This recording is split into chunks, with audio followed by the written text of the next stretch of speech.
வணக்கம் வெண்பெரி யூடியூப் நண்பர்களே, நம்ம சேனலை சப்ஸ்கிரைப் பண்ணாத நண்பர்களை சப்ஸ்கிரைப் பண்ணிக்கங்க. கூடவே பெல் ஐக்கானை கிளிக் பண்ணி வச்சுக்கங்க. அப்போ தான் நம்ம போடக்கூடிய வீடியோ உடனுக்குடனே வந்து சேரும். நீங்கள் இன்னும் நம்ம டெலிகிராம் சேனலில் ஜாயின் பண்ணல அப்படின்னா மஸ்ட்டாக ஜாயின் பண்ணிக்கங்க. டிஸ்கிரிப்ஷன்லேயும் ஃபஸ்ட் கமெண்ட்லேயும் பின் பண்ணி வைக்கிறோம். வாங்க இன்றைக்கி வீடியோக்குள்ளே போகலாம். பிபிஎலோட 10வது மேட்ச்சு மெல்போர்ன் ரெனகட்ஸ்க்கும் பெர்த் வாசல்ஸ்க்கு இடையில் நடக்குது. ஸோ அதுக்கான ப்ரிவியூ தான் நம்ம பார்க்க போகிறோம். ஃபஸ்ட்டு இந்த கிரவுண்டோட பிச் ரிப்போர்ட் அப்படிங்கிறத பார்த்துக்கலாம். ஸோ என்ன மாதிரி ப்ராசஸில் இங்கே நடந்திருக்கு அப்படின்ட்டு. இந்த கிரவுண்டு மோஸ்ட்லி சேஸிங்க்கு கொஞ்சம் ப்ரிப்பரபிள் ஆன கிரவுண்டு இதுக்கு முன்னாடி நடந்த மேட்சஸில். ஸோ இப்போவும் இனிஷியலாகவும் சேஸிங்கில் நிறையா டீம் வின் பண்ணுது. ஸோ அது ஒரு சின்ன டைப் நீங்கள் எடுத்துக்கலாம். அதை தாண்டி பிக்கிங் பேஸில் மாற்றம் இருந்தால் சின்னதாக மாறவும் வாய்ப்பு இருக்குது. மோஸ்ட்லி அதிகப்படியான டீம்ஸ் சேஸிங் டீமுக்கு ஒரு வாய்ப்பு அப்படிங்கிற மாதிரி யோசிக்கலாம். ஃபஸ்ட் பேட்டிங் டீம் இங்கே 28 முறையும், செகண்ட் பேட்டிங் 36 அப்படிங்கிறது வின் பண்ணிக்கிறாங்க. 160 அப்படிங்கிறது ஆவரேஜ் ஸ்கோரு. ஹை ஸ்கோராக மெல்போர்ன் ரெனகட்ஸ் தான் இங்கே இருக்குது, 222க்கு 4 அப்படின்ட்டு. லோயஸ்ட் ஸ்கோரும் அதே ரெனகட்ஸ் தான் இங்கே பதிவு பண்ணியிருக்காங்க. ஸோ இங்கே ஸ்கோரிங் பேட்டர்னை பொறுத்த வரைக்கும் 18 முறை பிலோ 150. ஸோ 23 முறை 150 to 69, 170 to 89 16 முறையும், 90 எபோவாக 17 முறையும். ஸோ கண்டிப்பாக எக்ஸ்பெக்ட் பண்ணலாம் 150+ அப்படிங்கிறது ஸ்கோராக இருக்கும். ஸோ சேஸ் பண்ணி அதை வின் பண்ணுறாங்க அப்படிங்கும்போது கொஞ்சம் ஓரளவுக்கு பேட்டிங்கில் ரன்னு வர்றதுக்கு வாய்ப்பு இருக்கும் அப்படிங்கிற மாதிரி நீங்கள் இதை எடுத்துக்கலாம். ஓகே, இப்போ நம்ம அடுத்து ட்ரீம் 11 பார்த்துக்கலாம். ட்ரீம் 11 பொறுத்தவரைக்கும் இந்த ஸ்குவாட் அனௌன்ஸ்மெண்ட் அப்படிங்கிறத பற்றி ஒரு சின்ன சின்ன விஷயங்கள் நம்ம பார்க்கலாம். ஸ்குவாட் அனௌன்ஸ்மெண்ட்டு ரெனகேட்ஸை பொறுத்த வரைக்கும் கொடுத்துருக்குறாங்க. பட் ஆனால் பெர்த் பொறுத்த வரைக்கும் இது வரைக்கும் ஸ்குவாட் அனௌன்ஸ்மெண்ட் அப்படிங்கிறது எந்த மேட்ச்சுக்குமே கொடுக்கல. ஸோ லாஸ்ட் மேட்ச் கூட ஜோஸ் இங்கிலீஷ் இப்படி சில பிளேயர்ஸ் எல்லாம் உள்ளே வந்தாங்க. அனௌன்ஸ்மெண்ட்டே கிடையாது. டைரெக்டாக லெவல்ஸ் வந்த உடனே இந்த மாற்றம் ஏற்பட்டுச்சு. ஸோ நம்ம ரெனகேட்ஸில் மட்டும்தான் ஏதாவது சேஞ்சஸ் இருந்தால் இருக்குமா அப்படிங்கிற விஷயத்த பார்க்க முடியும். சேம் ஸ்குவாடு தான். லாஸ்ட் மேட்ச்சில் என்ன ஸ்குவாடு இருந்துச்சோ அதே ஸ்குவாடை தான் திரும்ப அனௌன்ஸ் பண்ணியிருக்கிறாங்க. இங்கே எக்ஸ்ட்ராவாக ஜனதன் வெல்ஸ், சீஸ்டோ, ஸோ இந்த மாதிரியான பிளேயர்ஸ் ஸ்குவாடில் இருக்காங்க. பட் அவங்களுக்கான வாய்ப்பு இருக்காது அப்படிங்கிற மாதிரி தான் ஃபீல் வருது. சேம் அதே லெவலோட போகிறக்கு வாய்ப்பு இருக்கும் மெல்போர்ன் ரெனகட்ஸை பொறுத்த வரைக்கும். பெர்த் பொறுத்த வரைக்கும் ஸ்குவாட் அனௌன்ஸ்மெண்ட்டு கொடுக்கல. பட் ஆனால் ஒரு சின்ன விஷயம், இந்தியாவோட விளையாடக்கூடிய டெஸ்ட்டுக்கு ஜெய் ரிச்சர்ட்சனை அனௌன்ஸ் பண்ணியிருக்கிறாங்க. ஸோ மேபி ரிச்சர்ட்சன் இந்த மேட்ச்சு ஃபிளே பண்ணாமல் இருக்கிறதுக்கான வாய்ப்பு இருக்குது.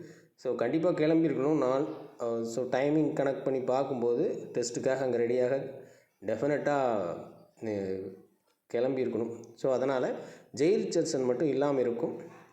ஸோ அந்த இடத்துக்கு ஆண்ட்ரூ டை அல்லது ஆரோன் ஹார்டி அப்படி யோசிக்கிற மாதிரி இருக்குது. ஸோ டெத் ஓவர் பவுலர் தேவை, ரிச்சர்ட்சனும் இல்லை அப்படிங்கிறதுனால மோஸ்ட்லி ஆண்ட்ரூ டைக்கு போகிறக்கான வாய்ப்பு ரொம்ப அதிகம். ஸோ அப்போ நம்ம லெவலில் எடுத்துருக்கக்கூடிய பிளேயர் சேம் லெவல் ஜெய் ரிச்சர்ட்சனுக்கு பொதுவாக மட்டும் ஆண்ட்ரூ டையை வச்சு நம்ம பார்த்துருக்கோம். ஓகேங்களா? ஸோ அந்த லெவல் எடுத்து தான், ஸோ அதை ப்ரிடிக்ட் பண்ணி தான் நம்ம பிளேயர்ஸ் எப்படி இருக்கலாம், யார் வரலாம், ஸோ கேப்டன் ஆப்ஷன் எங்கே அப்படிங்கிறது எல்லாமே சொல்கிறோம். இப்போ லாஸ்ட் மேட்ச்சில் பார்த்தீங்கன்னா நம்ம சொன்ன மாதிரி மேட்ச்சு நடக்கலை. ஸோ கேப்டன் அப்படிங்கிறது மட்டும் நடக்கலை. மற்றபடி டீம் மேக்கிங்கில் ஓரளவுக்கு ஓகே வந்திருக்கும். ஆனால் கேப்டன் அப்படிங்கிறது மட்டும் பேட்டிங்க்கு போயிருந்தது. லெவல்ஸில் இருந்த நிறைய சேஞ்சஸ் நடந்திருக்கு. ஓகேங்களா? ஸோ இந்த மேட்ச்சு சேஞ்சஸ் இருக்காது அப்படின்னு எக்ஸ்பெக்ட் பண்ணி தான் இந்த லெவல் எடுத்திருக்கோம். ஒரே ஒரு சேஞ்சு டை மட்டும் இன்க்ளூட் ஆகிறாரு, ஜெய் ரிச்சர்ட்சன் இல்லை அப்படிங்கிற மாதிரி எடுத்திருக்கோம். ஸோ அதுபடி இப்போ எடுத்தோம் அப்படின்னா நிறைய பேர் கிரெடிட் பேஸில் சொல்லுங்கள், அதே மாதிரி ஸோ பர்சன்டேஜ் ரீதியாக வீடியோ போடுங்க அப்படின்ட்டு. ஸோ அதை விட அதுவும் இதில் இன்க்ளூட் ஆகக்கூடிய ஒரு விஷயந்தான். இது மோர் சக்ஸஸ் கிடைக்கக்கூடிய ஒரு வாய்ப்பு. கொஞ்சம் எந்த ஒரு விஷயத்தையும் ஃபஸ்ட்டு தொடும்போது உங்களுக்கு குழப்பமாக இருக்கும். அதை லைட்டாக அப்சர்வ் பண்ண ஆரம்பிச்சிங்க அப்படின்னா ரொம்ப ஈஸியாக புரிகிற மாதிரி இருக்கும். ஓகே, ஸோ இப்போது டைரெக்டாக நம்ம லெவலுக்கு வந்துடுவோம். ஸோ ரிவர்ஸில் போன தடவை போன வீடியோ நம்ம கொடுத்துருந்தோம். ஸோ கேப்டன் ஆப்ஷனில் இருந்து வந்திருந்தோம். அதே போல் தொடரலாமா இல்லை பேசிக்காக ஃபஸ்ட்டு இருந்து சொல்கிற விஷயங்கள் போயிடுமா அப்படிங்கிறத நீங்கள் வீடியோவில் கமெண்டில் சொல்லுங்கள். ஸோ இப்போ பேசிக்காகவே நம்ம பார்ப்போம். ஃபஸ்ட்டு என்ன மாதிரியான பிக்குகள், ஸோ எங்கெங்கே வாய்ப்புகள் இருக்கலாம் அப்படிங்கிறது ஸ்ட்ரெயிட்டாகவே பார்த்துருவோம். ஃபஸ்ட்டு கேட்டகரி வைஸாக wicket keeping category, so credit category, இது எல்லாமே நம்ம அப்சர்வ் பண்ணி தான், ஸோ அதை பொறுத்து நம்ம கொடுக்குறோம். ஓகேங்களா? ஸோ ஓகே, இப்போது இங்கே எந்த மாதிரியான பிளேயர்ஸுக்கு வாய்ப்புகள் கொஞ்சம் அதிகம் இந்த கிரவுண்டை பொறுத்த வரைக்கும் அப்படின்னா, ஸ்கோர் ஓரளவுக்கு வர்றதுக்கான வாய்ப்புள்ள ஒரு இடம் தான், ஒரு பிச்சு தான் இந்த ரெனகேட்ஸ் பிச்சு, இவங்களுடைய பிச்சு. ஸோ இதில் ஓரளவுக்கு ஸ்கோர் வரும் அப்படிங்கிற மாதிரியான அமைப்பு ஓகே. ஸோ எந்த கேட்டகரியில் பிளேயர்ஸ் அதிகமாக வர்றதுக்கான வாய்ப்பு இருக்கும் அப்படிங்கிற விஷயத்தை பார்த்தோம் அப்படின்னா, ஸோ ஆல்ரவுண்டர், விக்கெட் கீப்பர் அப்படிங்கிற இடத்துல பிளேயர்ஸ் கொஞ்சம் அதிகமாக வர்றதுக்கான வாய்ப்பு இருக்கும். பேட்டிங்கில் ஒரு 3 பிளேயர் வரைக்குமே வர்றதுக்கான சான்சஸ் இருக்குது அப்படிங்கிற மாதிரி இருக்குது. அப்போ பேட்டிங் பேஸ் ஒரு டீம் அப்படிங்கிற மாதிரி யோசிக்கிற மாதிரி தான் இருக்கும். அதே நேரத்தில் கேப்டன் ஆப்ஷன்ஸ் நான் தனியாக கொடுக்கும்போது பார்த்துக்கலாம். டீம் மேக்கிங்க்கு நீங்கள் கொஞ்சம் பிளேயர்ஸை ஆல்ரவுண்டர், விக்கெட் கீப்பர், பேட்டர் அப்படிங்கிற மாதிரியான இடங்களில் கொஞ்சம் பிளேயர்ஸை பிக் பண்ணுற மாதிரி வரும். ஸோ இது உங்களுக்கு புரிஞ்சிருக்குன்னு நினைக்கிறேன். ஆல்ரவுண்டில் இருக்கக்கூடிய ஒரு மினிமம் ஒரு 3 பிளேயர் வரைக்கும் பிக் பண்ணுற மாதிரி வரும். ஸோ மொத்தமே 4 பிளேயர் தான். ஸோ அதில் ஒரு 3 பிளேயர் வரைக்கும் நீங்கள் பிக் பண்ணுற மாதிரி வரும் ஒன்று. ஸோ இந்த பேட்டர்ன் செலெக்ஷனோட இது சம்மந்தப்பட்டது. அதுக்கப்புறமா பேட்டிங் பொறுத்த வரைக்கும் மினிமம் 2லிருந்து 4 பிளேயர் வரைக்கும் கூட ஒரு சான்சஸ் இருக்குது. ஸோ அப்படி 3 பிளேயர் தான் பேட்டிங்கில் எடுக்கிறீங்க அப்படின்னா, விக்கெட் கீப்பிங்கில் ஒரு 2லிருந்து 3 பிளேயர் வரைக்கும் ட்ரீம் டீம் என்ட்ராக ஒரு சான்சஸ் இருக்கும். மினிமம் 2 பிளேயர் விக்கெட் கீப்பிங்கில் பிக் பண்ணுற மாதிரி இருக்கும். ஒரு மினிமம் 3 பிளேயர் வரைக்கும் பேட்டிங்கில் பிக் பண்ணுறதுக்கான வாய்ப்புகள் இருக்கும். இந்த லெவல் இருந்துச்சு அப்படின்னா ஆல்ரவுண்டரில் ஒரு 3 பிளேயர் அப்படின்ட்டு வரும். ஸோ பவுலிங்கில் ஒரு சான்ஸ் 4 பிளேயர் அப்படிங்கிற இடத்துக்கும் இருக்குது. பட் மேட்சை மூவ் ஆகிற கண்டிஷன் அப்படின்னு சொல்லி பார்க்கும்போது நீங்கள் பவுலிங்கை பொறுத்த வரைக்கும் 3 பிளேயரோட ஸ்டாப் பண்ணுறதும் ஓகே. மோஸ்ட்லி 2, 3 அப்படிங்கிற ரேஞ்சுக்கு பேட்டர்ன் இருக்கலாம். ஸோ இது ஒரு வாய்ப்பு. அல்லது 2 to 3, 4 அந்த ரேஞ்சில் பேட்டர்ன் இருக்க ஒரு சான்சஸ் இருக்குது. ஓகேங்களா? ஸோ இது இந்த லெவல் இருக்கும்போது இந்த வாய்ப்பு ஏற்படும். ஓகே, இப்போ அடுத்த விஷயங்களை பார்க்கலாம். ஸோ நெக்ஸ்ட்டு நம்ம பேசிக்காக கொடுக்கக்கூடிய விஷயங்கள்.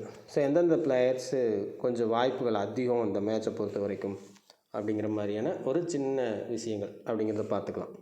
ஸோ நம்ம ஒவ்வொரு கேட்டகரியில் எப்படியெல்லாம் பிளேயர்ஸ் வரலாம் அப்படின்ட்டு. ஸோ அந்த விஷயம் இங்கே ரொம்ப முக்கியமானது வில் சுதர்லாந்து, அஸ்டன் அகர். ஸோ இங்கே இந்த கண்ணோலி F09ல் ஏதாவது ஒரு பிளேயர் அப்படிங்கிற மாதிரி எடுத்துக்கலாம். அஸ்டன் அகர் கொஞ்சம் இம்பார்ட்டண்ட்டாக அந்த மேட்ச் இருக்க ஒரு சான்சஸ் இருக்குது ஆல்ரவுண்டர் கேட்டகரி பொறுத்த வரைக்கும் இந்த லெவல் தொடர்ந்தால். ஸோ அதை தவிர்த்து இப்போ நீங்கள் F09 கண்ணோலி சுதர்லாந்தில் ஒரு 2 பிளேயர் அப்படிங்கிற மாதிரி டீம் பிக் பண்ணுற மாதிரி வரும். ஓகேங்களா? இது ஆல்ரவுண்டர் கேட்டகரியில் இருக்கக்கூடிய விஷயங்கள். ஓகே, ஸோ அதுக்கப்புறம் பவுலிங் கேட்டகரியை பொறுத்த வரைக்கும் இந்த கிரவுண்டு இந்த மேட்ச்சு நல்ல ஸ்கோர் எடுத்துடுறாங்க ரெனகேட்ஸ் ஃபஸ்ட் பேட்டிங்கில் அப்படிங்கிற மாதிரி இருந்துச்சு அப்படின்னா ஜாம்பா ஒரு இம்பார்ட்டண்ட் பிக்காக இந்த மேட்ச்சுக்கு இருக்க வாய்ப்பு இருக்குது. ஸோ அவரை ஃபஸ்ட்டு பேட் பண்ணுறாங்க அப்படிங்கும்போது செகண்ட் பவுலிங்கில் மட்டும் ஒரு சான்ஸ் அப்படிங்கிற மாதிரி எடுத்துக்கலாம். அப்படி இல்லை, ஸோ இந்த விஷயம் நடக்கலை அப்படிங்கும்போது தாமஸ் ரோஜர்ஸ் ஒரு இம்பார்ட்டண்ட்டாக ஃபஸ்ட் பவுலிங் ஆப்ஷனில் இருக்கலாம் ரெனகேட்ஸை பொறுத்த வரைக்கும். ஸோ இப்படி இந்த டீமுக்கு இந்த மாதிரி ஒரு பிரித்து எடுத்துக்கிறோம். அதே போல் இவங்க ஃபஸ்ட்டு பவுலிங் ஆப்ஷன்ஸ் எடுக்கிறாங்க பெத்காகஸ் அப்படின்னா ஆண்ட்ரூ டை உள்ளே வந்தால் உங்களுக்கு மஸ்ட் ஆப்ஷனாக உள்ளே வச்சுட்டு அதர் பிளேயர்ஸை நீங்கள் எடுத்துக்கலாம். இப்போ எக்ஸாம்பிளுக்கு ஃபஸ்ட்டு பேட்டிங் பண்ணுறது ரெனகேட்ஸ் அப்படின்னா இந்த 2 பிளேயர் இம்பார்ட்டன்ட். நீங்கள் மற்ற பிளேயர்ஸை நீங்கள் ரொட்டேட் பண்ணுற மாதிரி பண்ணிக்கலாம். 1 or 2 பிளேயர்ஸை நீங்கள் இன்க்ளூட் பண்ணிக்கலாம் உங்கள் டீமில். ஸோ அப்படியே ஆப்போசிட்டாக தாமஸ் ரோஜரை இங்கே பிக் பண்ணுறீங்க, ஃபஸ்ட்டு பவுலிங் ஆப்ஷனில் வர்றாங்க அப்படின்னா செகண்ட் பவுலிங் ஆப்ஷனுக்கு பெஹன்ராப், எல்மோரிஸ். ஸோ இவங்களில் யாராவது ஒருத்தர் ஸ்டாண்டர்டாக வச்சுட்டு பிக் பண்ணுற மாதிரி வரும். இது பவுலிங் கேட்டகரியை பொறுத்த வரைக்கும். ஸோ பேட்டிங் கேட்டகரி மோர் காம்ப்ளிகேட்டடாக இருக்கும். ஸோ ஏதாவது ஒரு ஹிட்டர் இந்த மேட்ச்சு பர்ஃபார்மன்ஸ் பண்ண கொஞ்சம் வாய்ப்பு அதிகம். ஜேப்ராசர் மெக்கர்க் அல்லது விக்கெட் கீப்பிங்கில் இருக்கக்கூடிய பேபியன் ஆலன். ஸோ இந்த 2 பேரில் ஒரு பிளேயர் டீசெண்டாக ப்ளே பண்ண, இந்த மேட்ச் கொஞ்சம் நல்லா ப்ளே பண்ண ஒரு வாய்ப்பு இருக்குது. 2 பிளேயத்தில் ஏதாவது ஒரு பிளேயர் அவங்கள நீங்கள் சூஸ் பண்ணி பார்க்கலாம். ஓகேங்களா? ஸோ இப்போ தனியாக பேட்டிங்கை மட்டும் அப்படின்னு சொல்லி பார்த்தோம் அப்படின்னா, ரொம்ப ரொம்ப இம்பார்ட்டண்ட்டாக எந்த பிளேயர்ஸ் இருக்க வாய்ப்பு இருக்கும் அப்படிங்கிற மாதிரி யோசித்தா, ஜே ப்ரவுன் பீத்தலில் ஒரு பிளேயர் பர்ஃபார்மன்ஸ் பண்ண ஒரு வாய்ப்பு உண்டு. ஓகேங்களா? ஸோ இதில் மினிமம் ஒரு பிளேயரை நீங்கள் உங்கள் டீமில் கம்பல்சரி ஃபிட் பண்ணுற மாதிரி வரும். ஸோ இது ஒன்று. அதே மாதிரி அஸ்டன் டர்னர், கேட்டன் ஜென்னிங், ஸோ இந்த 2 பிளேயரில் ஒரு பிளேயர் அப்படிங்கிற மாதிரி நீங்கள் ஃபிட் பண்ணுற மாதிரி வரும். ஸோ இது 2. மற்றபடி மற்ற பிளேயர்ஸை நீங்கள் ரொட்டேட்டில் வச்சுக்கோங்க. விக்கெட் கீப்பிங்கை பொறுத்த வரைக்கும் நம்ம சொன்ன மாதிரி தான், ஜேப்ராஸரை மிஸ் பண்ணுறீங்க அப்படின்னா இந்த இடத்துல பின்னாலன்னு கூட இந்த டீமுக்கு ஃபேவராக நீங்கள் ட்ரை பண்ணி பார்க்கலாம். ஸோ மற்றபடி அதர் ஆப்ஷன்ஸ் எல்லாமே சேம் ஆப்ஷன்ஸ் தான். ஸோ இந்த 2 பிளேயரில் ஏதாவது ஒரு பிளேயர் மட்டும் ட்ரை பண்ணுறது பெஸ்ட்டு. ஸோ இந்த மிச்சம் இருக்கக்கூடிய ஃபேபியன் ஆலன், எல் ஈவன்ஸ், எம் ஹஸ்ட்டில் 3ல் ஏதாவது ஒரு பிளேயரை இன்க்ளூட் பண்ணுங்கள். மேபி 3 விக்கெட் கீப்பர் ஆப்ஷனோட போகிறீங்கன்னா மட்டும் இங்கிலீஷ் டைப்பட் அப்படிங்கிற 2 பேர்த்தை எடுத்துகிட்டு இன்னொரு பிளேயர் அப்படிங்கிற மாதிரி யோசிங்க. ஸோ இது வந்து பிளேயர் பிக்கிங்கான ஒரு சின்ன ஐடியா. ஓகே, இப்போ கேப்டன் ஆப்ஷன்ஸ் இந்த மேட்ச்சு சின்னதாக சேஞ்ச் ஆகிருக்கு. இதோட ரொட்டேஷன் முறையில் கேப்டன் ஆப்ஷன் அப்படிங்கிறது சேஞ்ச் ஆகிருக்கு. இந்த மேட்ச்சு ஃபுல் சக்ஸஸ் இருக்குமா அப்படிங்கிறது ஒரு கேள்வி. இருந்தாலும் ஆல்ரவுண்டர் கேட்டகரி, பவுலிங் கேட்டகரி அப்படிங்கிறது தான் திரும்ப கேப்டன் வருது. ஓகேங்களா? ஸோ நம்மளுடைய மெத்தட் படி ஆல்ரவுண்டர் பவுலர் அப்படிங்கிற ஒரு வாய்ப்பில் கேப்டன் வர்றதுக்கு வாய்ப்பு இருக்குது. ஸ்கோர் வருமே, நல்லா ஸ்கோர் வரும், ஸோ வாய்ப்பு இருக்குது அப்படிங்கிற மாதிரி சொன்னீங்க. பட் கேப்டன் ஆப்ஷன் கீழே கொண்டு போகிறீங்க அப்படிங்கிற மாதிரி ஃபீல் வரும். ஸோ இப்போ வந்து கூப்பர் கன்னோலி 1 டவுன் பேட்ஸ்மேன் ட்ரை பண்ணலாம். ஸோ வில் சுதர்லாந்து ஃபஸ்ட் பவுலிங் ஆப்ஷனில் டெத்துலேயும் பவுல் பண்ண ஒரு வாய்ப்பு இருக்குது. ஸோ அவரை அந்த கணக்கில் ட்ரை பண்ணலாம். பெத்காகஸ் நல்ல ஹை ஸ்கோர் வைக்கிறாங்க அப்படிங்கிற இடத்துல அஸ்டன் நகரை நீங்கள் ட்ரை பண்ணலாம் செகண்ட் இன்னிங்ஸ் பவுலிங்கில். ஸோ இந்த 3 பேருமே கேப்டன் ஆப்ஷனில் இருக்கக்கூடிய பிளேயர்ஸ் ஆல்ரவுண்டர் கேட்டகரியில். ரிஸ்கியான ஆப்ஷன் அஸ்டன் நகர், அதையும் நோட் பண்ணிக்கிங்க. பவுலிங்கை பொறுத்த வரைக்கும் திரும்ப சொல்கிறது தான், ஆடம் ஜாம்பா ஒரு கேப்டன் ஆப்ஷன் தான் இந்த மேட்சை பொறுத்த வரைக்கும் செகண்ட் பவுலிங் அப்படிங்கிற இடத்துல. ஸோ அதே போல் ஆண்ட்ரூ டை ஃபஸ்ட் பவுலிங் ஆப்ஷனில் இருந்தால் டெத்தில் வர்றதுக்கான வாய்ப்பு இருக்குது. ஸோ அவர் ஒரு கேப்டன் ஆப்ஷன். ஸோ அதே மாதிரி டி ரோஜர்ஸ் அவர் வந்து ஃபஸ்ட்டு பவுலிங் ஆப்ஷனில் இருந்தால் நீங்கள் கேப்டனாக யூஸ் பண்ணிக்கலாம். நீங்கள் ஃபில்டர் பண்ணி பாருங்கள். இப்போது இந்த கேப்டன் ஆப்ஷனில் ஃபஸ்ட் பவுலிங்காக செகண்ட் பவுலிங்காக அப்படிங்கிறத பொறுத்து உங்களுக்கு கேப்டன் ஆப்ஷன் மாறும். தாமஸ் ரோஜர்ஸா இல்லை கூப்பர் கன்னோலியா, ரைட், ஆடம் ஜாம்பாவா அப்படிங்கிற மாதிரி மாறும். வில் சுதர்லாந்து, தாமஸ் ரோஜர்ஸ் 2 பேரும் 2 இன்னிங்ஸுக்கும் பொருந்துவாங்கன்னா, இல்லை சுதர்லாந்து வந்து 2 இன்னிங்ஸுக்கான கேப்டனாக இருக்க வாய்ப்பு இருக்குது. ஸோ இங்கே first bowling option, second bowling option, இங்கே second bowling option, first bowling option. So இதை ஃபில்டர் பண்ணிங்கன்னா கூப்பர் கல்லோனி போத் இன்னிங்ஸ்க்கான option. So top captain, top VC இவங்க தான். ஸோ இவங்க 2 பேரும் போத் இன்னிங்ஸுக்கு வந்துடுறாங்க. ஸோ 2 கேப்டன் நம்மளுக்கு கிடச்சிருச்சு. அதை தவிர்த்து உங்களுக்கு ஃபில்டர் பண்ணிங்கன்னா மிச்சம் 2 பேர் தான் வரும். ஓகேங்களா? இங்கே ஜாம்பா வரலாம், ஜாம்பாவோட டை வரலாம். ஸோ மொத்தம் 4 பேர் தான் கேப்டன் ஆப்ஷன் வரும். இல்லைனா இந்த 2 பேர் இல்லாமல் இந்த 2 பேர் கேப்டன் ஆப்ஷனில் வரலாம். ஸோ இவ்வளோ தான் இந்த மேட்ச்சுக்கு நாம் எடுத்துருக்க கேப்டன் சாய்ஸஸ். ஸோ சின்னதாக மாறி இருக்குது சீக்வன்ஸ். அந்த சீக்வன்ஸ் இந்த மேட்சும் நம்ம ஃபாலோ பண்ணோம் அப்படின்னா தெரிஞ்சிடும். ஓகேங்களா? கிடைக்கக்கூடிய விஷயங்களை அது எப்படி இருக்குமோ அதுபடியே நம்ம இங்கே ப்ரொஜெக்ட் பண்ணுறோம். விக்கெட் கீப்பிங்கில் இன்றைக்கி சின்னதாக மாற வாய்ப்பு இருக்குது அப்படிங்கிற அந்த ஹிண்ட் என்ன அப்படின்னா, விக்கெட் கீப்பிங்க்கு கேப்டன் போக ஒரு வாய்ப்பு இருக்குமா அப்படிங்கிற கேள்வி இருக்குது. பட் அதை நம்ம இப்போ ப்ரெடிக்ட் பண்ணலை. ஸோ இப்போ இந்த 4 பிளேயர் தான் கேப்டன் ஆப்ஷனில் எடுத்திருக்கோம்.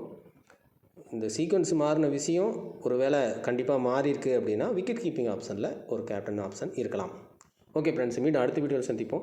இது கொஞ்சம் லேட் வீடியோ, ஸ்குவாடு கரெக்டாக கிடைக்கும் அப்படிங்கிற எதிர்பார்ப்போடு நான் வெயிட் பண்ணேன். பட்டு எந்த ஸ்குவாடும் கிடைக்கல. ரெனகேட்ஸோட ஸ்குவாடு கொடுத்துட்டாங்க, சேம் ஸ்குவாட் அப்படிங்கிறது தான். பத்கேகர்ஸ் எந்த அப்டேட்டும் இல்லை. ஸோ நம்ம அந்த ஸ்குவாடை, இந்தியா டெஸ்ட் ஸ்குவாடை பார்க்கும்போது ரிச்சர்சனோட நேம் அங்கே இருந்துச்சு.